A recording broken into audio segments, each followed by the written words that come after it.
देख करके ये व्यास जी पाराशर जैसे ऋषि खड़े होकर के प्रणाम करते हैं। सुखदेव जी परम वीतरागी संत हैं, जिनके मन में किसी के भी प्रति कोई राग नहीं है, वो तो केवल भगवान के चिंतन में रहते हैं। सबने इशारा कर दिया परीक्षित जी से पैर पकड़ ले, जल्दी पैर पकड़ ले, इनका कोई भरोसा नहीं, ये तो रमते राम है? अगर इनका मन हुआ तो रुक जाएंगे और नहीं हुआ तो चले जाएंगे, तो तेरा कल्याण कौन करेगा? जल्दी पैर पकड़। परीक्षित जी दौड़ करके आए और सुखदेव जी के चरणों में दंडवत प्रणाम। और आज श्री सुखदेव जी महाराज ने राजा परीक्षित के मस्तक पर हाथ धर दिया, जाओ तेरा कल्याण हो जाए, कल्याण का आशीर्वाद दो।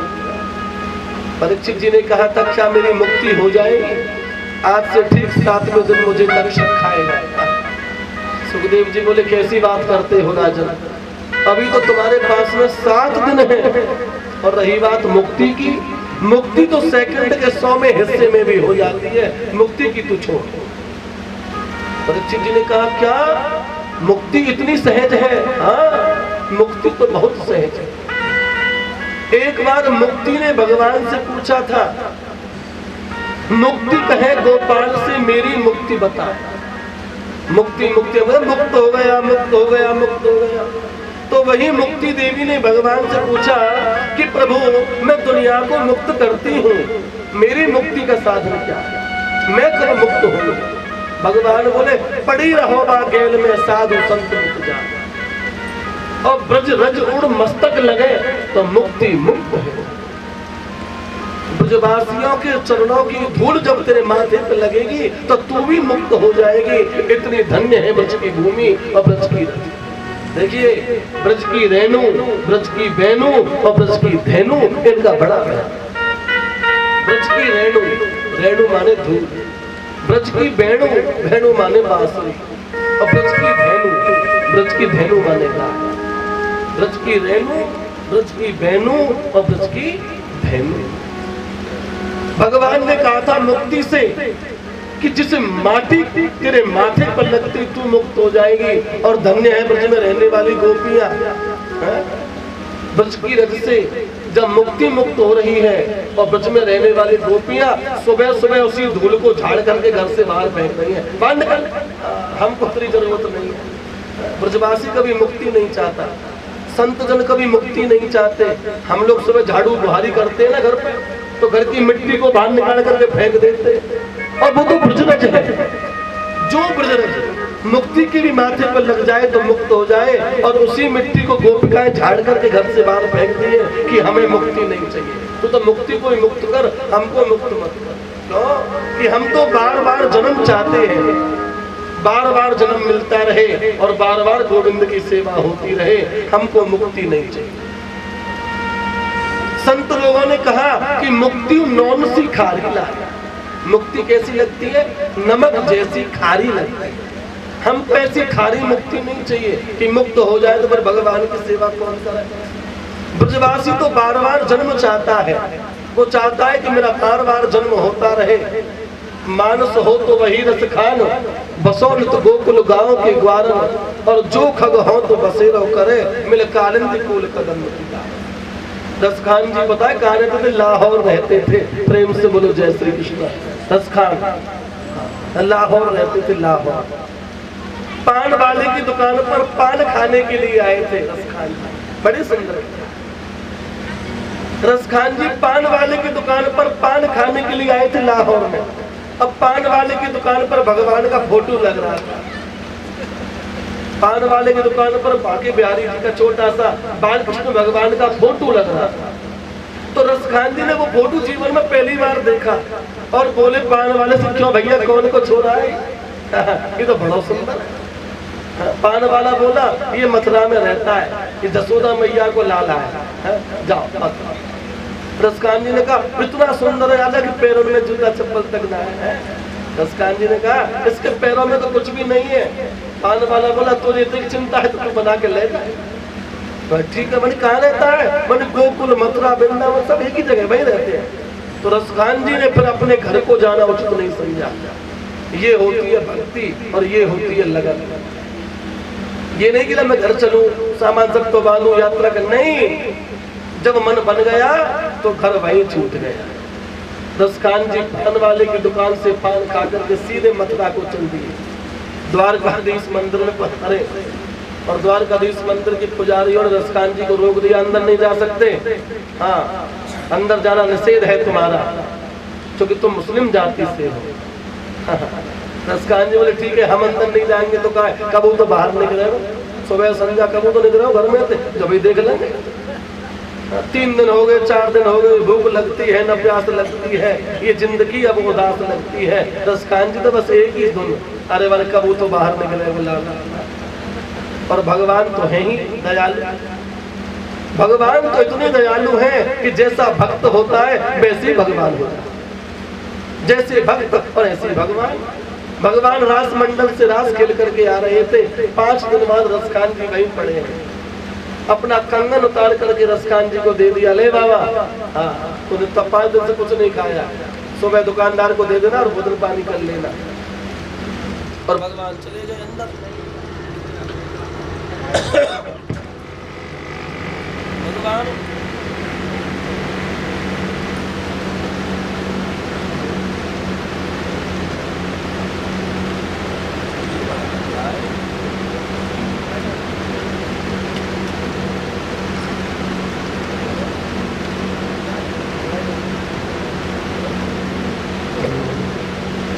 भगवान अंदर चले गए।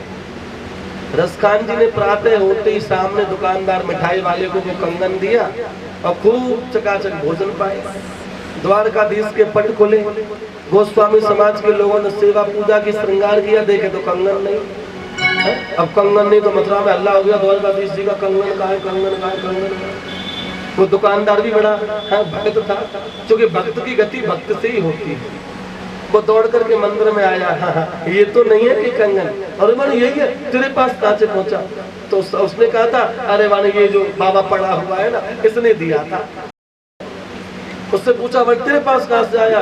अरे बड़े तेने तो लाला के दर्शन नहीं कराए, लाला रात को अपने आप ही आ गए, दर्शन देगा और कंगन लगा लीजिए। ये होती है भक्ति, ये होते हैं भक्त, और ये होते हैं भगवान। भक्त का जैसा भाव होता है, जैसे भक्त होते हैं भगवान ऐसे ही बन जाते हैं। और भक्त तो कोई भक्त तो बहुत खतरनाक होता है। किसी भक्त के चक्कर में भगवान पड़ जाए ना, तो भगवान भी बेचारे ये सोचते गलत फंस गया। एक भक्त की कथा याद आई हमको, ध्यान से सुने। एक भक्त था, जान तो कैसा भक्त था? हाँ, तो कम से कम 4 बिलांद रोटी खाता था और करता धरता कुछ था नहीं, कुछ नहीं करता था, बड़ा सीधा भोला भंडारी था। 4 बिलांद रोटी खाता था घर में। अब घर वाले परेशान, ध्यान से सुनना, घर वाले बड़े दुखी, अरे मन करते धरते कुछ हो नहीं और खाने को पूरा चाहिए, घर से बाहर चलो। घर वाले भी ऐसे आदमी को भगा देते जो काम कुछ करे नहीं, दिन भर खाता रहे। अब वो बोला यार अब मैं रोटी कहाँ से खाऊंगा, घर वालों ने तो मुझे निकाल दिया। अब वो जा रहा था तो रास्ते में देखा एक आश्रम पड़ा, आश्रम, और आश्रम के महंत जी बाहर बैठे हुए हैं। अब वो साधु बाबा बड़ा मोटा ताजा चकाचक, और बाबा होते बड़े चकाचक हैं। बाबा लोगों पे क्या काम रहता है, चकाचक खाओ और राम का गुण गाओ। अब उसने देखा भगत ने, ये बाबा तो बहुत मोटा ताजा, या तो खूब खाने को मिलेगा। अब वो बाबा के पास गया, बोला बाबा हमें भी चेला बना लो। हाँ, बाबा बोले ठीक है चेला बन जाओ, चेला बनने में क्या बुराई है। अब इतने में 2-4 बाबा और आ गए भक्तों से, वो भी बड़े हट्टे कट्टे पहलवान, और यहाँ तो सभी एक से एक बढ़कर है, सभी चकाचक है। वो बोला इससे बढ़िया जगह कहाँ मिलेगी, मैंने महाराज हमको भी चेला बनाओ। गुरुजी बोले ठीक है चेला बन जाओ। गुरुजी ने उसको राम मंत्र की दीक्षा दे दी।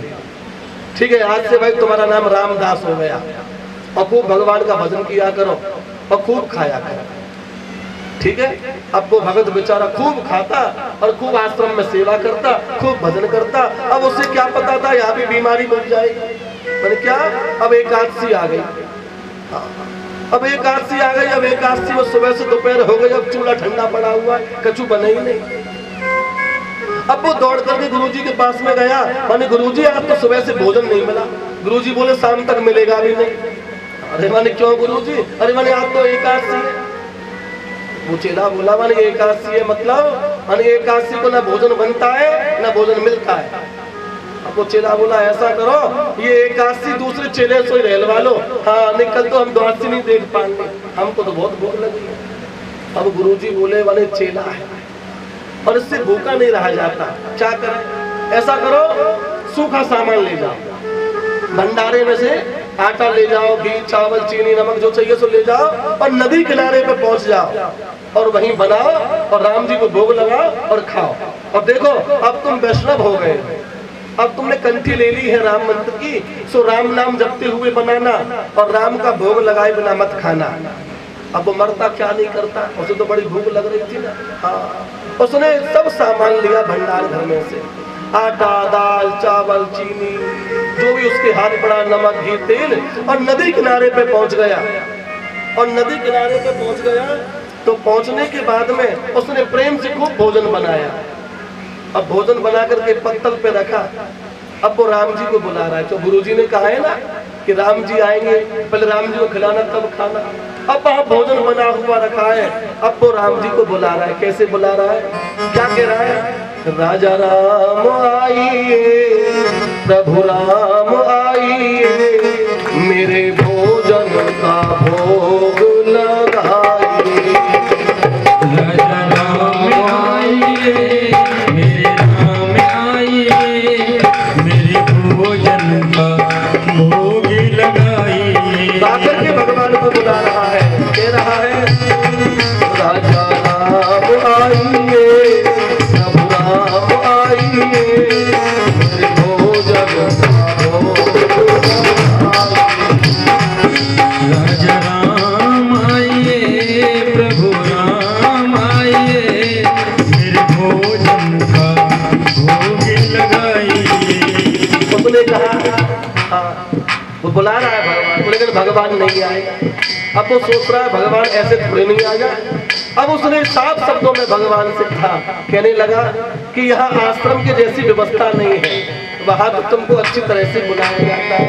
वो बोला आचमनी अर्घाना आरती यहाँ यही मेहमानी, अर्घाना आरती यहाँ यही मेहमानी, आचमनी अर्घाना आरती यहाँ यही मेहमानी। आचमन घर घर आरती यहाँ यही मेहमानी। देखिए यहाँ मंदिर की जैसा आचमन नहीं है, यहाँ अर्घा नहीं है, या घंटी बंसी कुछ नहीं है, या तो यही रूखी सूखी मेहमानी है। आचमनी अर्घाना आरती यहाँ यही मेहमानी। आचमन घर घर आरती यहाँ यही मेहमानी। और रूखा सूखा पाओ प्रेम से पियो नदी का पानी, सूखा सूखा खाओ प्रेम से पियो नदी का पानी। राम आइए, सब राम आइए, मेरे भोजन का भोग राम आइए, राम आइए, मेरे भोजन का भोग लगाइए। अभी भगवान अभी भी नहीं आए। हाँ, भगवान को थोड़ी नहीं देखिए, भगवान अभी भी नहीं आए। उसने सोचा भगवान ऐसे नहीं आएंगे तो कैसे आएंगे? साफ शब्दों में भगवान से उसने फिर कह दिया कि देखो महाराज कहीं आश्रम के चक्कर में बैठे हो कि मैं खाऊंगा चूरी चूरी रोटी, हाँ वहां से तो हम ही जान बचा करके आए, वहां कुछ नहीं है खाने को। उसने भगवान से कहा भूल करोगे यदि तज दोगे भोजन रूखे सूखे, भूल करोगे यदि तज दोगे भोजन रूखे सूखे। भूल करोगे यदि तज दोगे भोजन रूखे सूखे, भूल करोगे यदि तज दोगे भोजन रूखे सूखे। एकादशी आज मंदिर में रह जाओगे भूखे, और एकादशी आज मंदिर में रह जाओगे भूखे। राम आइए, प्रभु राम आइए, मेरे भोजन का भोग लगाइए। आज जो ही भगवान ने सुना, आहा कितना सुंदर भक्त है, साफ शब्दों में कोई छल कपट नहीं है, भीतर। हाँ, कि महाराज आश्रम के चक्कर में मत रहना, वहां से तो हम ही जान बचा करके आए हैं, वहां तो एकांत से यही खा लो।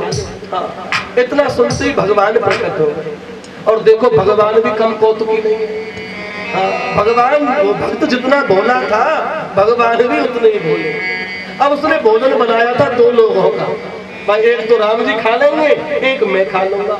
अब क्या हुआ कि सीता समारोह पितुवाम भागम, राम जी प्रकट हो गए, किसको लेकर के? जानकी मैया को लेकर के। अब वो सोच रहा है मामला गड़बड़ हो गया, या तो एक का भोजन बना था, अब ये 2 भगवान आ गए हैं। उसने कहा चलो ठीक है, आ गए तो भोजन पाओ। उसने राम जी को पत्तल लगाई, उसने जानकी जी को पत्तल लगाई और खूब प्रेम से भोजन खवाया। आहा, राम जानकी भोजन पाते हैं। अब वो कभी राम जी को देखे, कभी जानकी जी को देखे, कभी अपनी रोटियों को देखे। अरे बड़े एक ही रहेंगे। वो राम जी से बोला महाराज एक बात बताओ, और ले के? राम जी बोले चलो ठीक है अब नहीं ले रहे, और महापूर्ण हो गया। वो ठीक है, वो बोला भगत अरे वाले महापूर्ण तुम्हारा तो हो गया, या तो आधी एकादशी तो तुमने कराई नहीं, जितना दिया था सब हमने तो एक का बनाया था, अब हमें क्या पता तुम 2 आओगे। अच्छा ठीक है, अगली बार ये बता दो कितने आओगे। चलो अब का तो काम जैसे तैसे हो गया, अगली बार ये बता दो कितने आओगे। अब भगवान को चिंता मत करो, हम आ जाएंगे।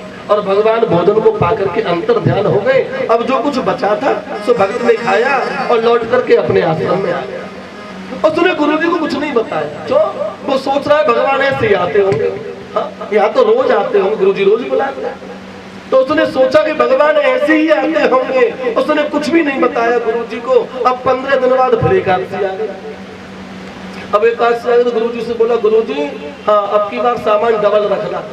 मैंने क्यों? अरे भाई 2 भगवान आते हैं, तुमने तो एक की कहा था, हम पहले भूखे रह गए, 2 भगवान डबल सामान। गुरु जी बोले ज्यादा खाता है, भूखा रह गया, ठीक है भाई इसको 2 सामान रख दो। अब उसने जो है खूब आराम से 5 किलो आटा लिया, 2 सेर घी लिया, आधी किलो चावल लिए, खूब दूना सामान लिया और लेकर के नदी किनारे पर आ गया। और खूब प्रेम से भोजन बनाया और भोजन परोसा, और भोजन परोसा राम जी को बुलाने लगा। क्या कहने लगा?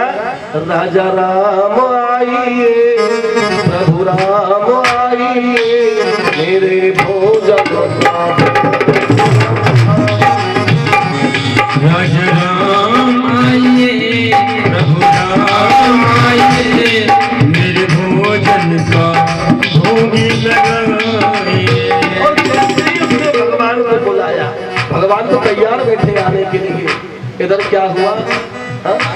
सीता समारोह पितुवाम भागम, दक्षिणे लक्ष्मण सीता जन काम।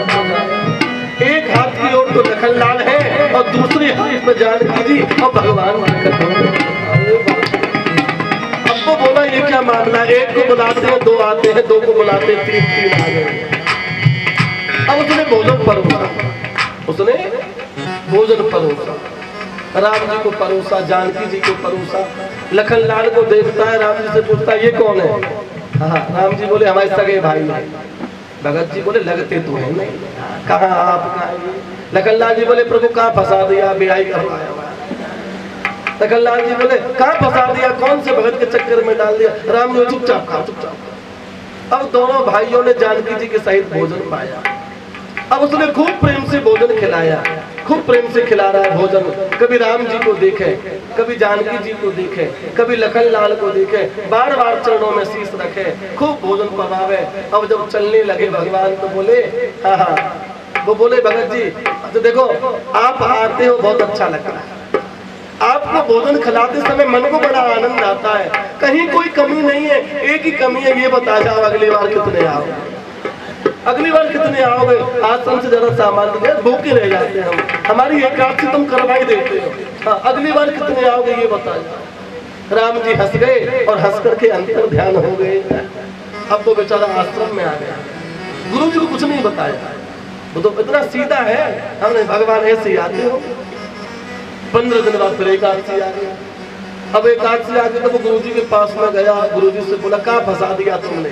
हाँ, एक भगवान बुलाए तो 2 आ गए, 2 का इंतजाम किया तो 3 आ गए, अब की बार ना 1 बोरी आटा दो पूरा। अब गुरु जी बोले यार एक आदमी 1 बोरी खा सकता, एक व्यक्ति आधी किलो खा लेगा, ये पहले भी 5 किलो, ये बेचता है। गुरुजी बोले ये बेचता है, सामान को बेचता। क्या करें? मैंने ऐसा करो, अभी जितना मांग रहा है इतना दो, लेकिन इसके पीछे पीछे चल के देखो मामला क्या, कहीं ये बेचता है या नहीं। तो गुरुजी ने चेलों से कहा इसके लिए 1 बोरी आटा दो, हाँ 1 टीन घी का दो, 1 टीन तेल का दो, 1 चावल का कट्टा दो, चीनी का, सब सामान उसको पैक कर दिया। मैं ले जाओ नदी किनारे। अब वो भगत जी सब सामान को लेकर के नदी किनारे पे आ गए, और नदी किनारे पे आ गए, आकर के सामान रख दिया। अब तो भगत जी सोच रहे हैं आज देखूंगा, आज भगवान ने पहले ही बुला लो, आज पीछे भोजन बनाऊंगा, पहले बुला ही लोगों को पता ना लगा कितने आम है। 1 को बनाओ तो 2 आम है, 2 को बनाओ तो 3। अब मैंने 2-3 को बुलाया, भोजन कितने का है तो पहले बुला ही लोगे समझ। अब भोजन का सामान रखा हुआ है और वो भगवान को बुला रहा है। क्या कह रहा है? राजा राम आइए, प्रभु राम आइए, मेरे भोजन का भोग लगाइए।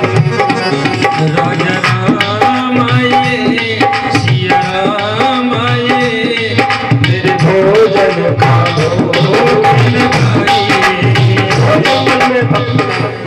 और जैसे ही भक्त ने भगवान को पुकारा, यो जंगल में भक्त ने कीनी करुण पुकारा, और क्यों 5 में प्रकट हो दिव्य राम। राम लक्ष्मण भरत शत्रुघ्न जानकी हनुमान जी सब आ गए। और तो उसने देखा, हाँ मैं जानता था ऐसा ही हो। भगत जी बोले मुझे पता था तुम अपनी आदत से बाहर नहीं आओगे। राम जी बोले भोजन परोसो। भगत जी बोले बनाया ही नहीं। मैंने क्या करे, मैंने ये लगा सामान अपना बनाओ और खाओ। हाँ हमें, राम जी बोले हम बनाएंगे। भगत जी बोले अब तक हम बनाते थे वो कुछ नहीं था, अब की बार तुम बनाओ खाओ। हाँ हम आराम से बैठे। अब तो जानकी जी बोली अब की बार तो महाराज फंस गए। राम जी बोले फंस गए तो फंस गए भाई, बनाओ। जानकी जी ने चूल्हा संभाल लिया, जानकी जी भोजन बनाने लगे, हनुमान जी चौका लगाने लगे। और देखो भोजन पानी का इंतजाम कौन करता है? विश्व भरण विश्व भरण पोषण कर जोई, विश्व भरण पोषण कर जोई, कर नाम भरत हस होई, कर नाम भरत हस होई। विश्व के भरण पोषण लालन पालन का काम भरत जी का। भरत जी बोले तुम चिंता मत करो, हम है ना भोजन बनाने के लिए। तो अब भोजन बनने लगा कैसे? भैया भरत जी भंडारे बनाने लगे, भैया भरत जी भंडारे बनाने लगे, भैया भरत जी भंडारे बनाने लगे। चुन के लकड़ी लखन लाल लाने लगे, लकड़ी लखन लाल लाने लगे। सबने अपना अपना काम संभाल लिया। जानकी जी चूल्हे पर बैठी है, लखन लाल जी लकड़ी ला रहे हैं, हनुमान जी बासन बाज रहे हैं, शत्रुघ्न जी सफल सब्जियों की अमनिया कर रहे हैं। जानकी जी ने जैसे ही चूल्हा जलाया 8 शक्ति और 9 निधि वहां पर। जानकी जी बनाएंगी भोजन, 8 शक्ति 9 निधि वहां पर पधारी है। बड़े बड़े साधु संत, बड़े बड़े आत्माओं का वहां पर आना हो गया। और बड़ी जानकी जी भोजन बनाएंगी, कुछ खाने को मिलेगा। सब लोग लाइन से बैठे हुए। अब वो पीछे से आ गए गुरु जी। गुरु जी ये देखना है कि सामान को बेच तो नहीं रहा। अब पीछे से आ गए गुरु जी। गुरु जी ने देखा चेला भी बैठा है और सामान भी रखा है, मैंने बेच तो नहीं रहा, मामला क्या? अब उसने गुरुजी को देखा, चेले ने अब रोने लगा, पैर पकड़ ले गुरुजी कहाँ फंसा दिया। गुरुजी बोले क्या मामला है? अरे बड़े देखो कितने कितने भगवान बैठे, कितने कितने भगवान। गुरुजी बोले हमें तो कोई नहीं दिखता। चेला बोला ये डबल मुसीबत है, तो मैंने दिखते। गुरुजी बोले हमें तो कोई नहीं दिखता। चेला बोला तो कितने भगवान बैठे। गुरुजी बोले एक भी भगवान हो तो दिखा भाई, हमें तो कोई नहीं दिखता। अब वो चेला बोला राम जी से, मैंने गुरुजी को दर्शन दो, तुम गुरुजी को क्यों नहीं दिखते? हाँ राम जी बोले हम तुम्हारे गुरुजी को एक भी दिन नहीं दिखेंगे। चेला बोला क्यों नहीं दिखोगे? गुरुजी तो बड़े विद्वान हैं, गुरुजी तो वेद वेदांतों को जानने वाले हैं, गुरुजी तो बड़ा भजन करते हैं, हम तो कुछ भी नहीं जानते। भगवान बोले गुरुजी बहुत विद्वान है, ठीक है, गुरुजी वेद वेदांतों को जानने वाले हैं, ठीक है, लेकिन गुरुजी तेरी तरह सीधे नहीं है। जितना सीधा तू है, तेरे अंदर कोई छल कपट नहीं है, ऐसे तेरे गुरुजी नहीं है। और मैं तो उसी को दर्शन देता हूँ जिसके अंदर कोई पाप नहीं होता। आज तुझे दर्शन दे दिए, लेकिन तेरे गुरु को दर्शन निर्मल मन जन सो मोहि पावा, निर्मल मन जन सो मोहि पावा, निर्मल मन जन सो मोहि पावा, मोहि कपटी चले क्षेत्र भावा, मोहि कपटी चले क्षेत्र। भगवान बोले मेरा दरवाजा सबके लिए खुला है, मेरा दरवाजा सबके लिए खुला है, लेकिन 3 लोगों के देखते ही मैं दरवाजा बंद कर लेता हूँ। 3 लोग मुझे दिखे, मैंने अपने किवाड़ लाया। 3 लोग कौन है? पहला है कपटी, हाँ, जो दूसरे के प्रति कपट भाव रखता है। भगवान बोले ऐसे को तो मैं दरवाजे पर ही आने नहीं देता। मोह, कपट, छल, दूसरा नंबर का व्यक्ति है छल। छल माने जो दूसरे को छलता है, ठगता है, ऐसा भी मुझे अच्छा नहीं लगता। मोह, कपट, छल, छिद्र, और छिद्र कहते हैं दूसरे के दोषों को देखना, जो दूसरे में बुराई को ही देखता है। ऐसे 3 लोगों के लिए मेरा दरवाजा हमेशा बंद रहता है, उनके लिए तो मैं दरवाजा खोलता ही नहीं हूँ। बाकी सबके लिए दरवाजा खुला है, और लेकिन गले उसी को लगाता हूँ जिसका मन निर्मल होता है। उसने कहा था गुरुजी से, माने आपको भगवान नहीं दिख रहे, मना कर रहे हैं भगवान। गुरुजी बोले क्यों? माने भगवान कह रहे हैं कि मैं उसी को देखता हूँ जिसका मन निर्मल होता है, कि गुरुजी तुम्हारा मन निर्मल नहीं है। अब ऐसा उसने गुरुजी ने सुना तो गुरुजी रोने लगे। गुरुजी रोने लगे, इतनी जोर से रोने लगे कि बस पूछो ही मत। उस गुरुजी चेले के पैरों की ओर झुके, चेले ने गुरुजी को गले से लगा, अरे मारे क्या आज चेले ने राम जी से कहा, मैंने देखो खैर कोई बात नहीं है तो हमारे गुरुजी दर्शन दे दो। तो आज चेले के कहने पर भगवान ने गुरुजी को दर्शन दिया।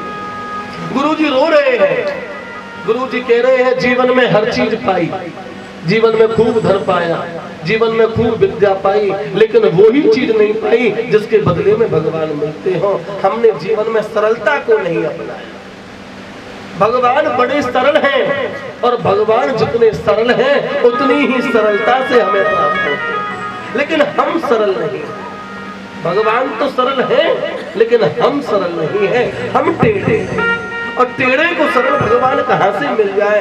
भगवान तो सरल को सरलता से प्राप्त होते हैं। बड़ी सरल भगवान तो तैयार है दर्शन देने, लेकिन हम अपना टेढ़ापन छोड़े तभी तो भगवान दर्शन देंगे। आज क्या हुआ, सुखदेव जी महाराज ने मस्तक पर हाथ रख दिया, कल्याण हो। आज परीक्षित जी के गुरु जी हो गए हैं कौन? श्री सुखदेव जी महाराज। गुरु जी जानते किसको कहते हैं? गुरु। गुरु माने तमसो मा ज्योतिर्गमय, जो अंधकार से उजाले की ओर ले जाए वही गुरु है। गु माने अंधकार और गुरु माने उजाला, जो अंधकार से उजाले की ओर ले जा रहा है वही गुरु है। गुरु माने जो हमारे कल्याण की भावना रखता है वही गुरु है।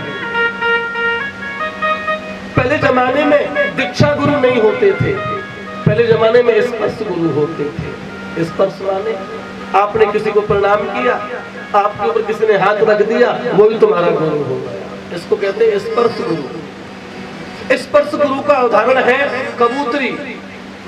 कबूतरी तुमने देखी होगी, कबूतरी जब अंडे देती है तो अंडों के ऊपर बैठती है, यदि वो अंडे के ऊपर नहीं बैठेगी तो बच्चा नहीं बनेगा। ये स्पर्श की महिमा है, स्पर्श की इतनी ताकत है। सुखदेव जी ने हाथ रख दिया, परीक्षित जी का स्पर्श किया, उसी से उसका कल्याण हो गया। यदि वो कबूतरी अपने अंडों के ऊपर नहीं बैठे तो बच्चा नहीं बने। ये स्पर्श की ताकत है। दूसरा गुरु होता है ध्यान गुरु।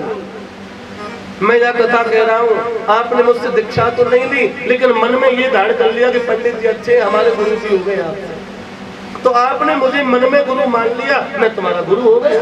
ऑटोमेटिक विषय है। इसका उदाहरण दिया कछुवी।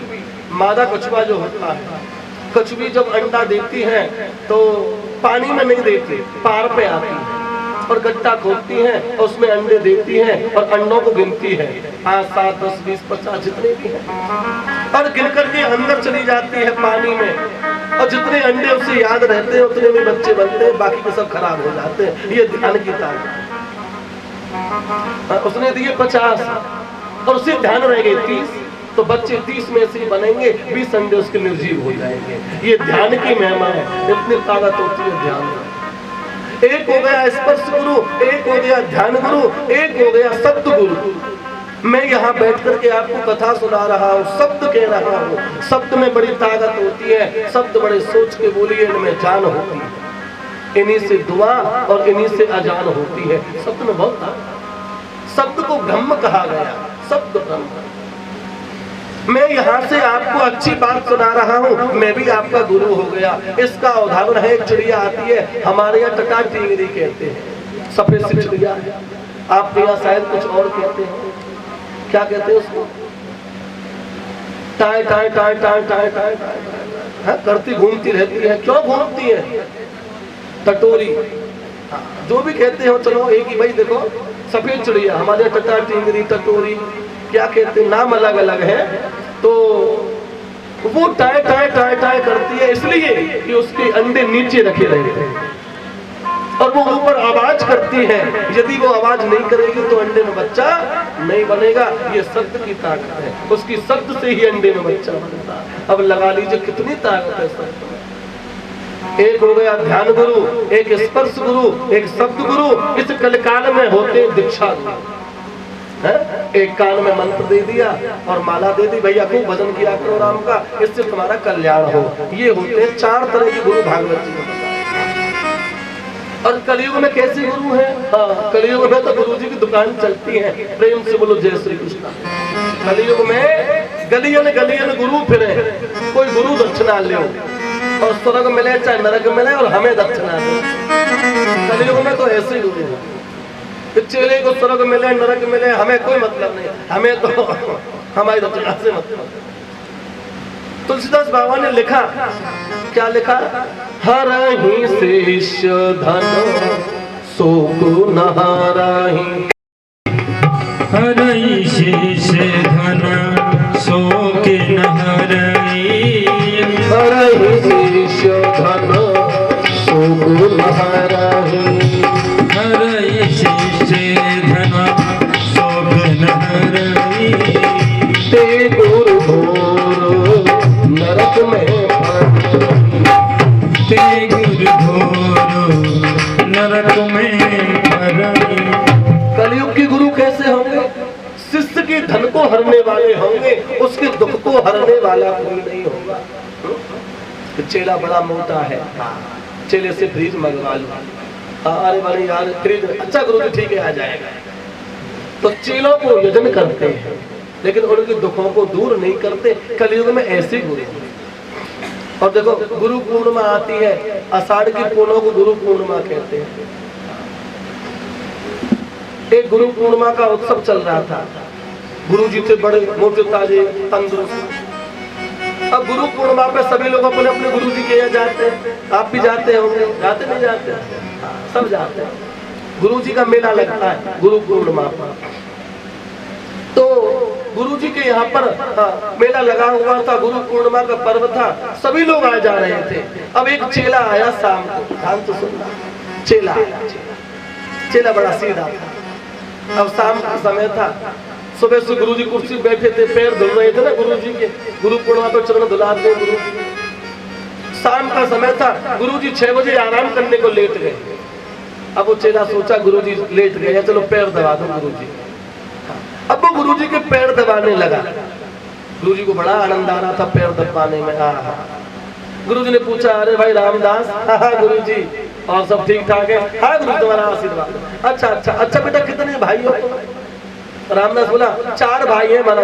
हाँ दबाते दबाते। अब 6 बजे से 9 बज गए, पैर दबाते दबाते 3 घंटे। अब रामदास सोच रहा है कि गुरु जी सोएंगे, मैं भी जाकर के आराम करूं। अब वो चलने लगा। अब गुरु जी को तो बड़ा आनंद आ रहा था ना पैर दबाने में, अब पैर ने क्यों छोड़वाएंगे? जो चलने लगा तो गुरुजी बोले जा रहे हो? अरे ना ना ना गुरुजी। अच्छा अच्छा दबाओ। तो फिर दबाने लगा। गुरुजी पूछ रहे क्या भाई हो?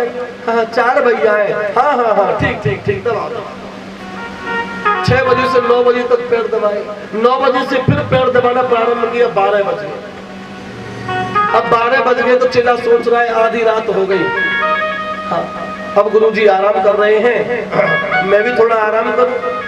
अब वो चलने लगा तो गुरुजी के नेत्र खुल गए। गुरुजी बोले जा रहे हो? चेला बोला गुरुजी सोए नहीं। अरे बोले कहाँ नींद आती है, वृद्धावस्था है, शरीर दुख। अच्छा चलो जी दबा। वो चेला फिर दबाने लगा। गुरुजी पूछ रहे कितने भाई हो? तो चेला बोला 4 भाई है। हाँ हाँ हाँ दबाओ। अब 12 बजे से फिर लक्का लगाया दबाने का। अब 4 बज गए सुबह के, ब्रह्म मुहूर्त हो गया। चेला सोच रहा है 2 घंटा मैं भी सो लूं। हाँ गुरुजी जगेंगे, अपना नित्य कर्म करेंगे। अब वो 4 बजे चलने लगा तो गुरुजी बोले जा रहे हैं? हाँ चेला बोला नहीं जा रहा, पैर दबा रहा। फिर दबा। गुरुजी बोले कितने भाई हैं? चेला बोला 3 भाई है। 3 भाई? गुरुजी बोले शाम को 6 बजे तो तुम 4 थे, 9 बजे भी 4 थे, 12 बजे भी 4 थे, अब 4 बजे 3 कैसे रह गए? अब वो चेला बोला महाराज मेरी मैया के 4 बालक है, लेकिन मैं तुम्हारे पामन ने ऐसे ही दबा तो रहे हो, मैं तो मर ही जाऊंगा, मेरी मैया के 3 ही रह जाएंगे। प्रेम से बोलो जय श्री कृष्ण। ऐसे गुरुजी हैं इस कल काल में। हर ही शिष्य धन शोक न हरहि। शिष्य का दुख क्या है, कैसे दूर हो, उसकी चिंता किसी को नहीं। शिष्य का धन हमारे पास कैसे आए? हाँ ये 1 प्लॉट दान कर दे तो हमारा कल्याण। बस लोभी गुरु शिष्य लालची दोनों खेले दाव। भागवत जी में लिख रहा है चेला कैसा है? लालची। और गुरुजी कैसे? लोभी। चेला तो ये सोच रहा है गुरुजी की लंबी लंबी जुगाड़ है, हमारे बेटे की नौकरी लगवा देंगे। कहीं गुरुजी हमारे बेटा की नौकरी हो जाएगा। लोभी गुरु शिष्य लालची और दोनों खेले दाव और दोनों डूबे परस्पर बैठ पत्थर की नाव। तो गुरु और चेला दोनों पत्थर की नाव में बैठ के सफर कर रहे हैं और दोनों को डूबना पड़ेगा। एक की भी नाव पार नहीं जाएगी। क्यों? कि एक लोभी है और एक लालची, दोनों डूबे। आज परीक्षित जी महाराज का कल्याण हो गया जो सुखदेव जी जैसे गुरु मिले। सुखदेव चिंता मत करो, अब तो तुम इन अपने दिनों का सदुपयोग करो। और रही बात मुक्ति की, तो जब तक्षक आएगा जबकि जब देखेंगे। मरना तो है, मरना तो सबको है, लेकिन आपको जो समय दिया गया है, जो समय तुम्हारे पास है, उस समय का सदुपयोग करो। उस समय को भगवान नाम में लगाओ, उस समय को दान में लगाओ, पुण्य में लगाओ, हरि के संकीर्तन में लगाओ, जिससे तुम्हारा दिन मंगल में हो, तुम्हारी रात मंगल में हो, तुम्हारा जीवन मंगल में हो। और जब जीवन मंगल में होगा तो मृत्यु अपने आप मंगल में हो जाएगी। तुमको चिंता की जरूरत नहीं। तो आज परीक्षित जी महाराज को सुखदेव जी महाराज भगवान की विभिन्न लीलाओं को सुनाए कि आपका ये मन गोविंद के चरणों में लगा रहे, मुक्ति तो अपने आप हो जाएगी। मुक्ति कोई हुआ नहीं है, मुक्ति कोई बड़ी चीज नहीं कि मुक्ति कैसे होगी, हाय रे मुक्ति क्या होगा। मुक्ति तो बहुत छोटी चीज है, भगवान की दासी है मुक्ति। जब भगवान कृपा करेंगे तो मुक्ति अपने आप ही हो जाएगी। भगवान की विभिन्न लीलाओं को सुनाया। परीक्षित जी ने कहा कि जब संसार में कुछ भी नहीं था तब केवल भगवान थे। भगवान की नाभि से कमल उत्पन्न हुआ, कमल से ब्रह्मा जी उत्पन्न हुए, ब्रह्मा जी से 10 ऋषि उत्पन्न हुए। 10 ऋषियों ने संतान बनाने से मना कर दी, तो फिर भगवान के दोनों भ्रू भावों के मध्य से रुद्र पैदा हुआ। रुद्र को रुद्राणी दीदी बने, तुम सृष्टि बनाओ। अब भूत प्रेतों की सृष्टि बनने लगी। ब्रह्मा जी बोले बंद कर दो काम। फिर ब्रह्मा जी के दाहिने अंग से मनु महाराज का जन्म हुआ और बाएं अंग से शत्रुपा को जन्म हुआ। मनु और शत्रुपा की हम लोग संतान हैं, इसीलिए हमारा नाम मनुष्य है। मनु एवं मनुष्याणाम, हमको मनुष्य कहते हैं किस लिए कि हम महाराज मनु की संतान है, इसीलिए हम मनुष्य। मनु महाराज ने कहा कि मैं सृष्टि तो बनाऊं, लेकिन सृष्टि रसातल में डूबी हुई है, ये बाहर कैसे आए। ब्रह्मा जी की नासिका से छींक आई और छींक से बाराह का जन्म हो गया। बोलो बाराह भगवान की जय। जय हो। बाराह भगवान रसातल में डूबी हुई पृथ्वी को ला रहे हैं। रास्ते में उनका हिरण्याक्ष से युद्ध हुआ और भगवान ने हिरण्याक्ष का वध कर दिया। पृथ्वी को लाए और मनु महाराज को सौंप दिया और मनु महाराज ने वंश का विस्तार प्रारंभ किया। मनोज को शतरूपायाम कन्या तृतीय जगकिरे। मनु महाराज के 2 पुत्र हुए, प्रियव्रत और उत्तानपाद, और 3 कन्याएं हुई, आकुति, देवहूति और प्रसूति। ये प्रथम संतान हुई मनु महाराज, आकुति, देवहूति और प्रसूति, और प्रियव्रत और उत्तानपाद ये 2 बेटे हुए। समय आगे बढ़ता जा रहा है। देखो, हरि अनंत, हरि कथा अनंता। भगवान बहुत हैं और भगवान की कथाओं का कोई पार नहीं है। कथा इतनी है कि समय ये कब निकल जाता है 4 घंटे का पता भी नहीं लग पाता। 5:15 हो रहे हैं और बामन भगवान को भी आज ही आना था। प्रेम से बोलो जय श्री कृष्ण। बामन भगवान नीचे तैयार बैठे, महाराज जी ऑर्डर देंगे कब ऊपर को। भगवान की विभिन्न कथा है और बामन भगवान का जो जन्म होता है वो 8वें स्कंद की कथा में होता है।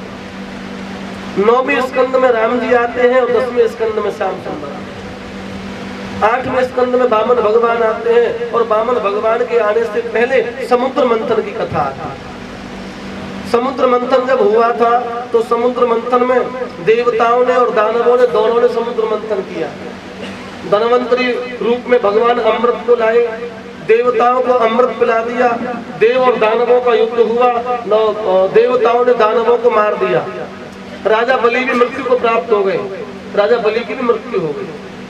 अब तो देवता सिंहासन को भोगते हैं, लेकिन दैत्यों के जो गुरु थे शुक्राचार्य, उनके पास में एक विद्या थी जिसका नाम था मृत संजीवनी, जो मरे हुए को जिंदा कराया।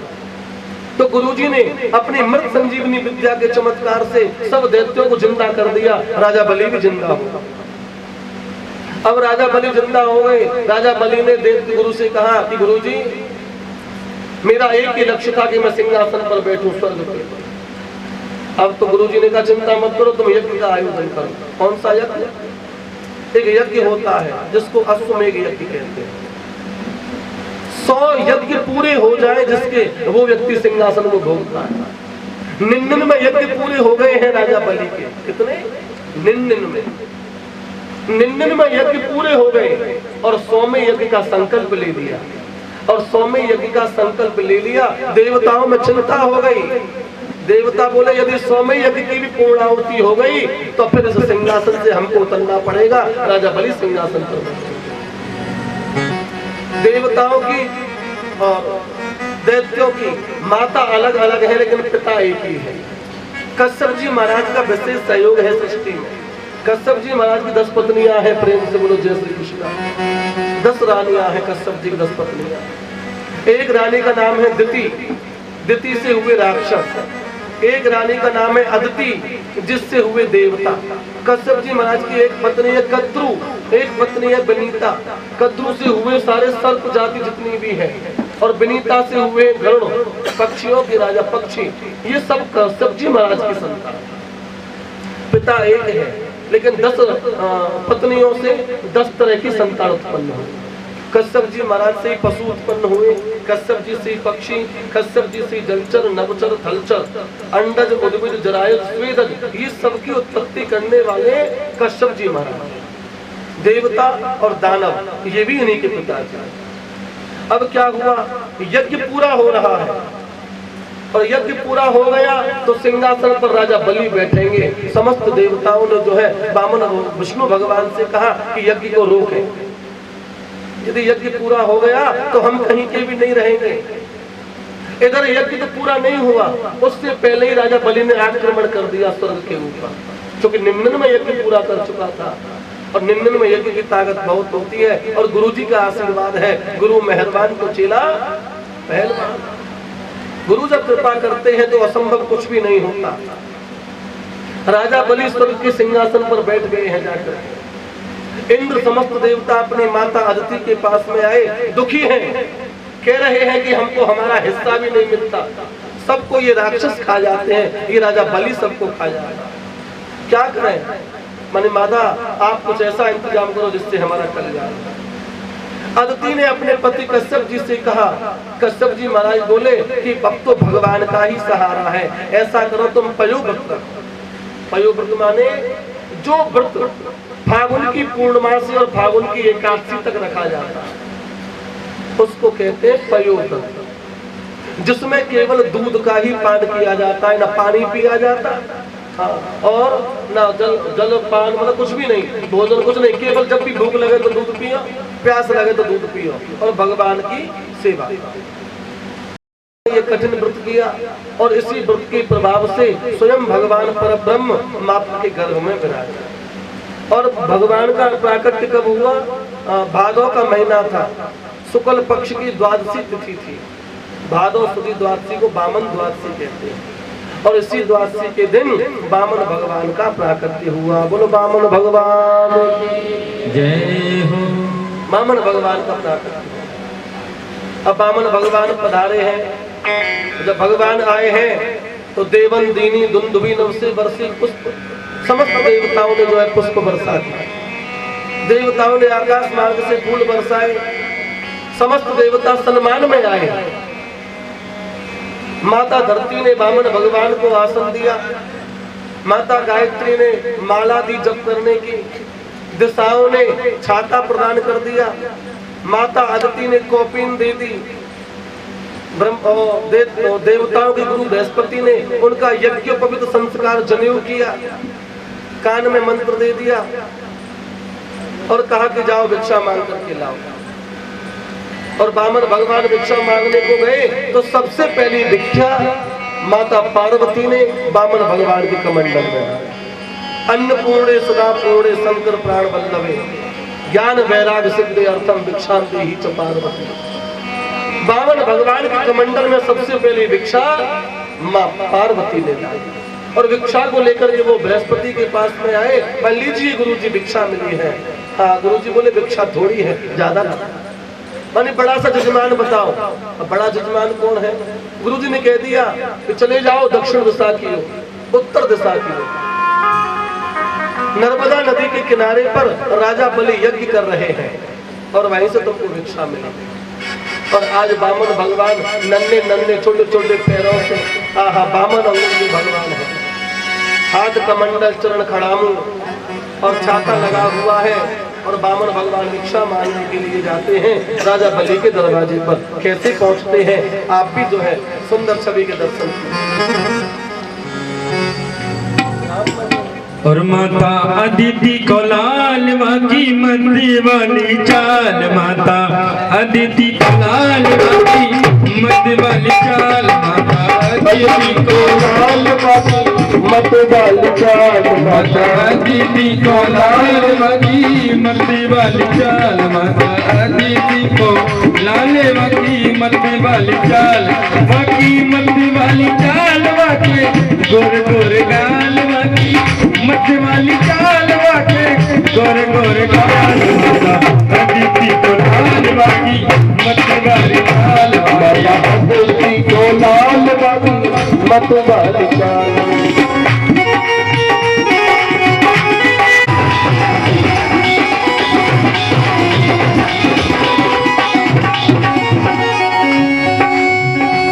बावली का भेष बनाया, राजा को चले से आया, बावली का भेष बनाया, बलि राजा को चलने आया, बावली का भेष बनाया, बलि राजा को चलने आया, बावली का भेष बनाया, बलि राजा को चलने आया,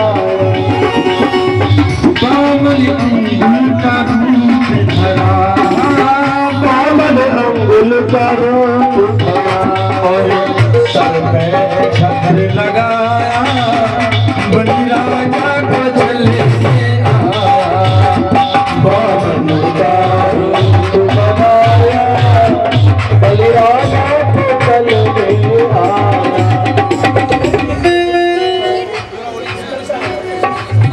सभी एक एक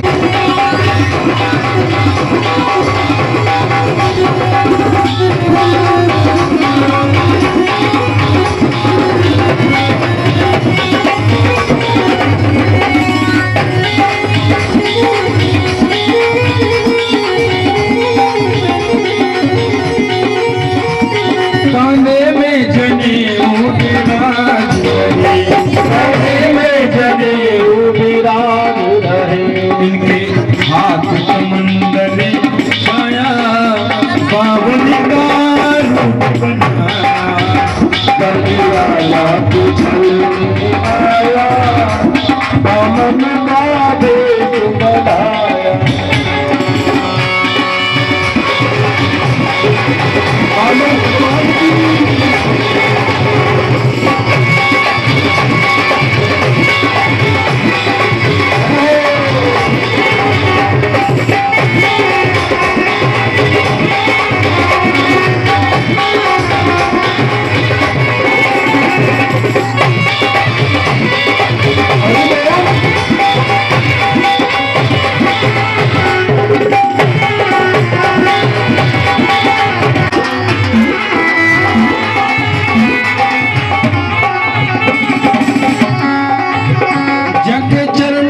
खड़ा हूँ साज रहे, और हाथ में माला लाया, बलिराजा को चलने आया,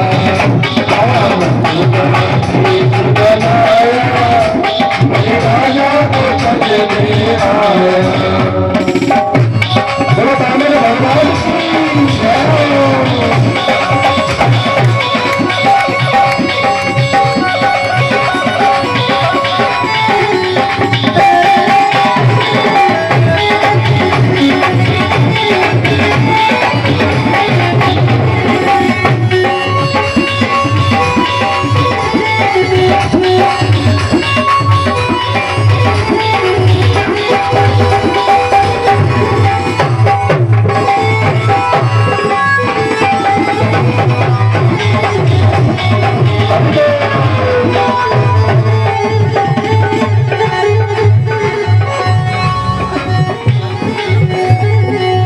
मत दे दान जमी को रजबले, मत दे दान जमी को, मत जमी को रजबले, रजबले, रजबले, मत दे दान जमी को।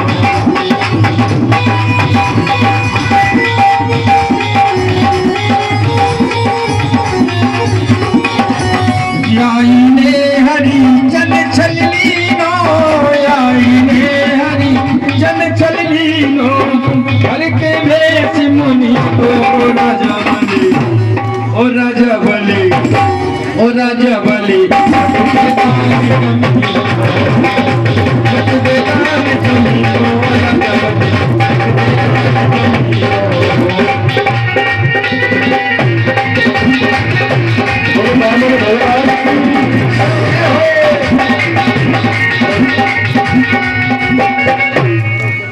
बोलिए बामन भगवान की जय हो। एक विशेष सूचना,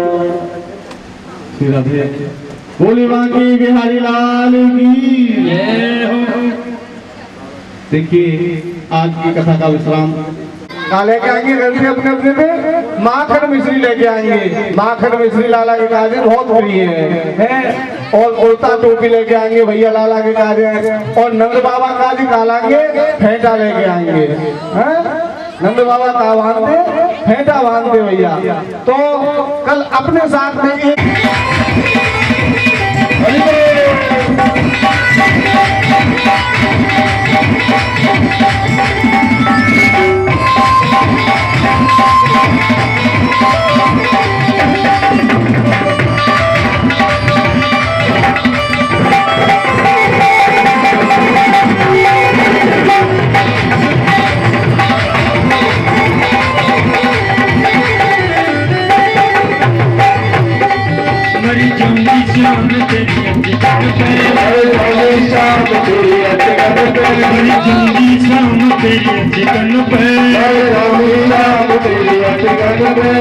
केसर के मोती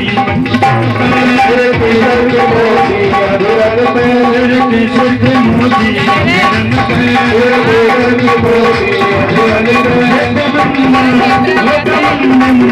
दिखाई दो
पागल में प्यारो दी पागल को प्यारो लाला पागल को ये प्यारो लाला पागल को ये प्यारो लाला अरे भैया के सब वाला दीवाने भैया के सब वाला दीवाने भैया के सब वाला पागल को प्यारो लाला पागल को प्यारो लाला सपने में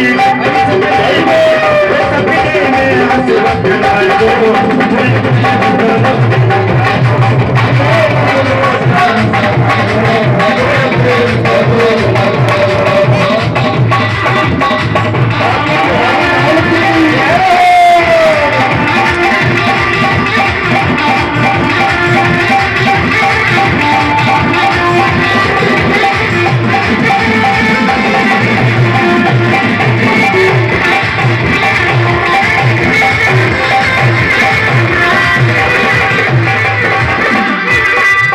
दीवानी बन जाऊंगी मस्तानी बन जाऊंगी दीवानी बन जाऊंगी मस्तानी बन जाऊंगी दीवानी आरती करो दीवानी बन जाऊंगी मस्तानी बन जाऊंगी दीवानी बन जाऊंगी मस्तानी बन जाऊंगी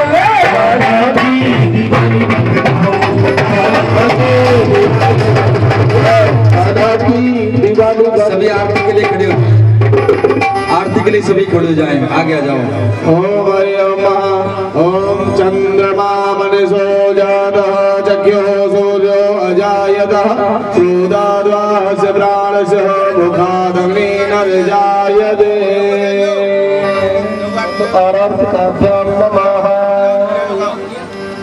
कर्पूरगौरं करुणावतारं संसार सारं भुजगेन्द्रहारं सदा वसन्तं हृदयारविन्दे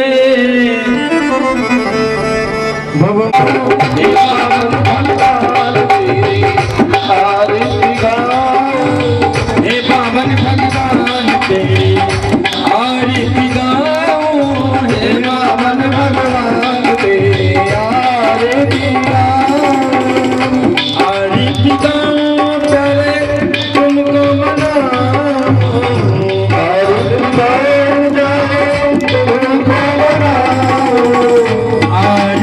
गाओ करे तुमको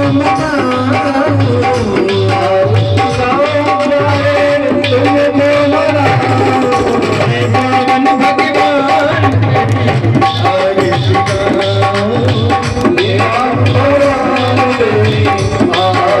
गाओ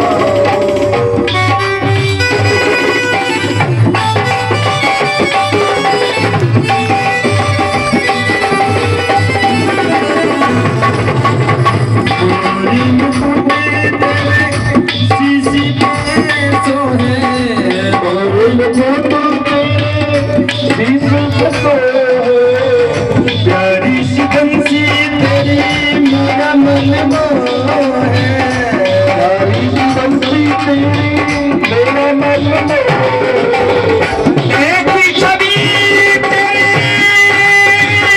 बन बन जाओ